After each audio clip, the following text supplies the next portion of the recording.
እግዚአብሔር እንደዚህ በል፣ ስራ ግሩም ነው። ባይኖረንም እግዚአብሔር ስራው ግሩም ነው። ጉስቁልና ቢያጠቃንም እግዚአብሔር ስራው ግሩም ነው። ዕውቀት እየተከፈለብን ብንጨነቅም እግዚአብሔር ስራው ግሩም ነው።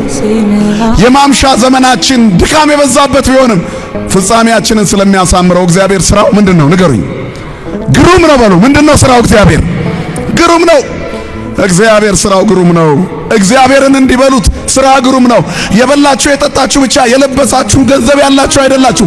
ሰው ስለሆንን እግዚአብሔር ስራው ምንድነው ወገኖቼ? ግሩም ነው።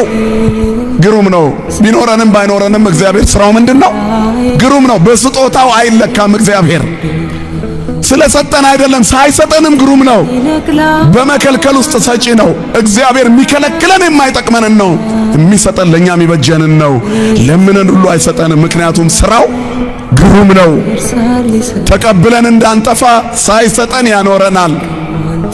አያችሁ፣ እናት ልጇ እንዳይታመምባት ከጣፋጭ ነገር ትከለክለዋለች።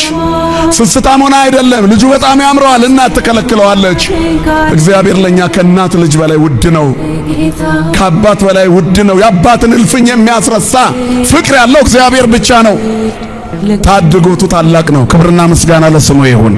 ስለዚህ የሰይጣንን ውሸት አትስሙ። ጻድቅ ማለት እውነተኛ ማለት ነው። ጻድቅ አይወድቅም፣ የእግዚአብሔርን ኃይል ፈጽሞ አይጠራጠርምና። ስላልተሳካልኝ እግዚአብሔር ስላልቻለ ነው አይልምና። ጻድቅ ሰዘይት ገደፍ ይሪኩ፣ ጻድቅ ሲወድቅ አላየሁም፣ በእግዚአብሔር ኃይል ስለሚያምን። እግዚአብሔር ይሰራል። ስትገባ እግዚአብሔር ይችላል በል። ጥያቄ የሚመለስልህ ባለመመለስ ሊሆን ይችላል። ጠይቀሽ ባለመመለስ ሁሉ ተመልሶልሻል። እንደ ቅዱስ ጳውሎስ አልተመለሰለትም። አሞት ጠይቆ አልፈወሰውም። እግዚአብሔር እያመመ ስራ ኃይሌ በድካም ይገለጣል።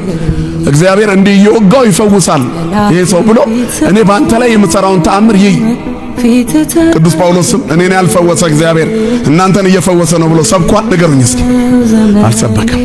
እግዚአብሔር ፈዋሽ ነው እያለ ሰበከ። እሱ ግን እየወጋው ነበር። እያመመህ እግዚአብሔር ፈዋሽ ነው በል። እየራበሽ እግዚአብሔር መጋቢ ነው በይ። ምክንያቱም በልተው የሚሞቱ አሉ። ሰዓት በይ ትኖሪያለሽ። ማን ስላለ ካንቺ ጋራ? እግዚአብሔር ስላለ እግዚአብሔር ይኑር ከኛ ጋራ።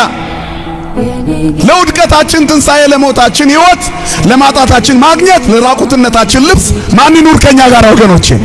እግዚአብሔር ይኑር። ክብርና ምስጋና ለስሙ ይሁን።